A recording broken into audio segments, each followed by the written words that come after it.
विधानसभा चुनाव में अब पूरे 3 महीने भी नहीं बचे।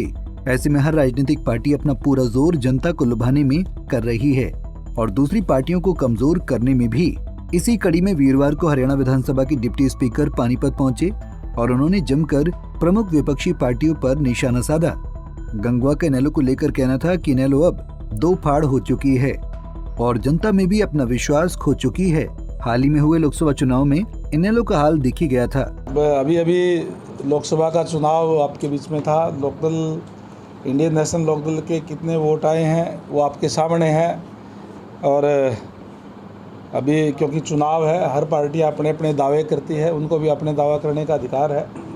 लेकिन मैं ये कहूँगा कि इंडियन नेशनल लोकदल पार्टी अब क्योंकि उसके अंदर जब 2 फाड़ हो गई तो लोगों का विश्वास खो चुकी है, इसलिए अब मुझे लगता नहीं कि उसके अंदर कोई ज़्यादा वो है। बसपा का जनाधार अब यूपी में ही नहीं बचा तो हरियाणा के अंदर कहाँ है? मुझे तो कहीं लगता नहीं कोई बसपा का कोई जनाधार यहाँ पे है। वहीं कांग्रेस को लेकर गंगवा का कहना था कि जिस कांग्रेस ने देश में 50 साल से भी ज्यादा राज किया वो 100 का आंकड़ा भी पार नहीं कर पाई। राहुल गांधी ने जिस तरह से संविधान के नाम पर जनता को भ्रमित किया, उसी के कारण बीजेपी की वोटों में कमी आई और बीजेपी को 5 ही सीटें मिली।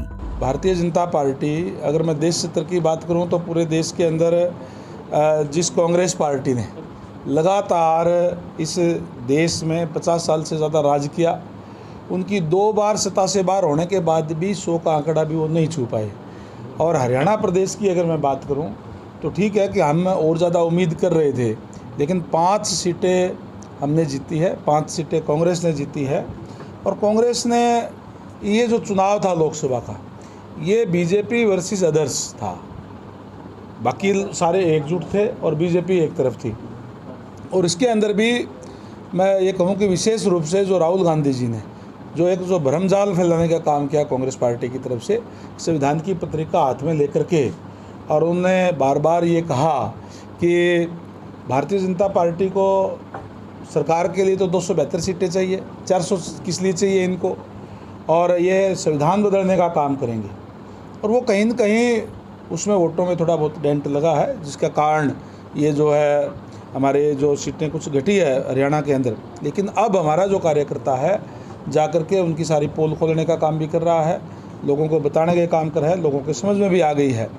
और उन लोगों ने इस तरीके की बात की संविधान को बदलने की, जिन्होंने अपने समय के अंदर इस संविधान की धज्जियाँ उड़ाने का काम किया।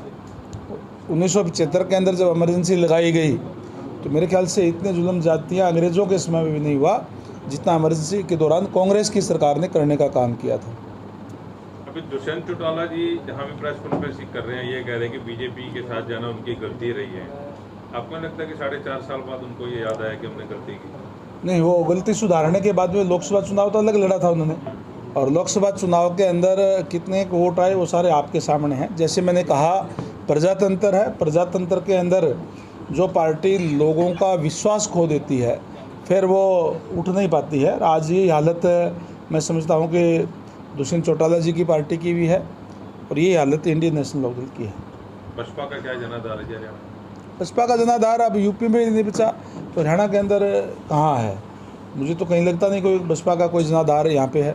के से लेकर के अब तक जो है बीपीएल कार्ड के लोगों को अनाज मुहैया कराने की बात है, ये तमाम सुविधाएं देने का काम हमारी पार्टी ने किया है। किसानों की भी अगर मैं बात करूं तो 1, 2, 3 नहीं बल्कि 14 फसलों पर हमने एमएसपी देने का काम किया। हरियाणा एकमात्र राज्य ऐसा है जिसने 14 फसलों पर एमएसपी देने का काम किया है, और जो फसलें सरकार नहीं खरीदती उस पर भावांतर भरपाई दे करके उनको किसानों की भरपाई करने का काम करी है। तो ये तमाम चीज़ें हैं। अब जो नौकरी की बात ले लीजिए, जैसे मैंने बैकलॉग की बात आपको कही, क्योंकि केवल और केवल जिनकी सिफारिश नहीं तो उनको छोड़ दिया जाता था। आज युवाओं के अंदर एक विश्वास पैदा करने के लिए हमने मेरिट के ऊपर नौकरियां देने का काम किया है। आज युवा को ये विश्वास है कि तू अगर पढ़ेगा अच्छा तो अपने शिक्षा के दम पर अपने सरकारी सेवाओं के अंदर अपना स्थान बना सकता है। तो हमने मेरिट लागू करने का काम किया है, हर वर्ग के लिए कार्य किया है। इसलिए आज जो प्रदेश के लोग हैं वो भारतीय जनता पार्टी के साथ है। जो कांग्रेस की बात आप कह रहे हैं, कांग्रेस की पार्टी तो केवल और केवल पिता पितुर की पार्टी बन के रह गई है। इसलिए उनके जो बड़े बड़े नेता हैं वो उनको छोड़ के जा रहे हैं। अभी हाल ही में आपने देखा होगा कि चौधरी बंसीलाल जी का परिवार, किरण चौधरी जी, श्रुति जी, वो भी उनको छोड़ के गई हैं। तो आज उनके अंदर अलग अलग गुटों में केवल एक ही परिवार का उसके ऊपर कब्जा है। इसलिए प्रदेश की जनता सोच समझ के वोट करने वाली है और वो भारतीय जनता पार्टी के साथ है। अब आने वाले विधानसभा चुनाव में एक चीज तो क्लियर हो जाएगी कि क्या भाजपा अपना हैट्रिक का प्लान को जीत पाएगी या नहीं। बता दें कि रणवीर गंगवा 20 जुलाई को हिसार में होने वाली महाराजा दक्ष की जयंती का न्योता देने पानीपत पहुंचे थे। पानीपत से सचिन शर्मा, पंजाब केसरी टीवी। हमसे जुड़े रहने के लिए हमारे YouTube चैनल को सब्सक्राइब करें और नई वीडियो की नोटिफिकेशन के लिए बेल आइकॉन को दबाएं। अगर आप ये वीडियो Facebook पर देख रहे हैं तो लाइक जरूर करें और ज्यादा से ज्यादा शेयर करें। धन्यवाद।